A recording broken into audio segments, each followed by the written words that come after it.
السلام عليكم ورحمة الله وبركاته. ازيكم حبايبي؟ عاملين ايه؟ يا رب تكونوا في احسن حال.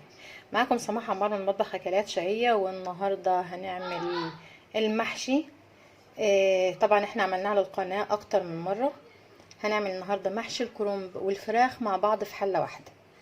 تمام زي ما انتوا شايفين كده، الفراخ مغسولة ونضيفة وزي الفل. اخدناها تشويحة على النار كلها من الناحيتين، يعني الفراخ دي نية لسه ما استوتش، يا دوبك اخدناها تشويحه كده على النار من هنا ومن هنا.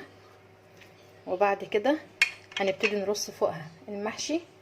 طبعا عملنا زي ما قلنا، عملنا التسبيكه قبل كده بتاعت المحشي، وعملنا المحشي كله من الاول للاخر. عملنا بتنجان وعملنا فلفل وعملنا ورق عنب وعملنا كرنب قبل كده اكتر من مره. النهارده بقى هنعمل المحشي والفراخ زي ما انتوا شايفين كده مع بعض في حلة واحدة. ده طاجن المحشي بالفراخ. هنبتدي بقى نرص زي ما انتوا شايفين كده لغاية ما نغطي الفراخ خالص. معلش سامحوني عشان بصور بايد واحدة بس، اخلص وارجع لكم تاني.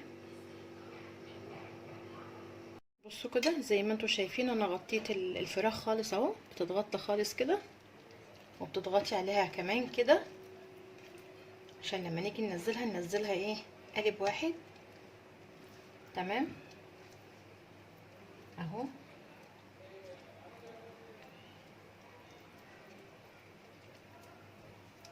كده اخلص بقى بقيه الحله وارجع لكم تاني. هنا خلصت اهو يا حبايبي زي ما انتم شايفين. غطيت على الفراخ ومليت الحله كلها. هنبتدي بقى نحط الشوربه بتاعتنا. طبعا بتبقي مسخنه الشوربه بتاعتك قبل ما تضيفيها للمحشي. بسم الله.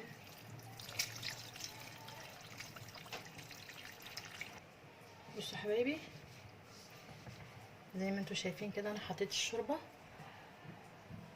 يا دوبك مغطيه السطر الاخراني، مش كله كمان، يا دوبك مغطياه. فاهمين يعني ايه؟ يبقى ظاهر منه كمان جزء كده من السطر الاخراني. هحطها بقى على النار اسويها وبعدين نرجع لبعض. ورجعت لكم تاني يا حبايبي اهو، بعد ما الحله استوت زي ما انتم شايفين كده. هنروح بقى نقلبها ونشوف هنعمل ايه. وده الطبق بتاعنا اهو بعد ما قلبناه.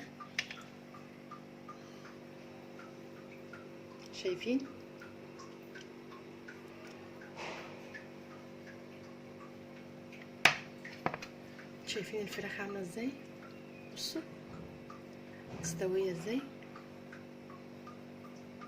شفت السوا بتاعها عامل ازاي، مستويه على الاخر يعني. شايفين؟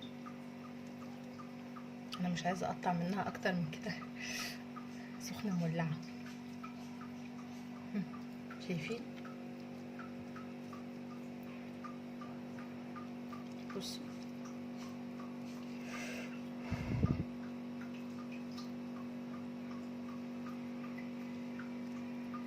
اتمنى يكون الفيديو عجبكم. لو عجبكم الفيديو نسيت اقول لكم قبل ما اختم معاكم، الفراخ دي تبلناها بملح وفلفل وشويه قرفه وشويه جنزبيل. قرفه وجنزبيل وملح وفلفل وبصلايه. تمام، بصلايه مفرومه خالص. بعد كده سبناها فيها لمده نص ساعه، وبعد كده شوحتهم في شويه زيت عشان يتحمروا شمال ويمين، وفي نفس الوقت يبقوا متبلين. وبعد كده زي ما شفتوني كده رصيتهم في قاع الحله من تحت، وابتديت ان انا ارص فوقهم المحشي زي ما انتم شايفين كده. المحشي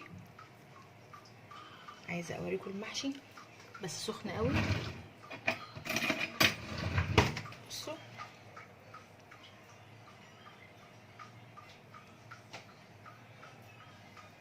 اتمنى يكون الفيديو عجبكم. لو عجبكم الفيديو لايك الفيديو عشان نوصل لاكبر عدد من الناس. فعلوا زر الجرس عشان يوصلكم مني كل جديد. دمتم سالمين وربنا يحسن ما بين ايديكم يا رب.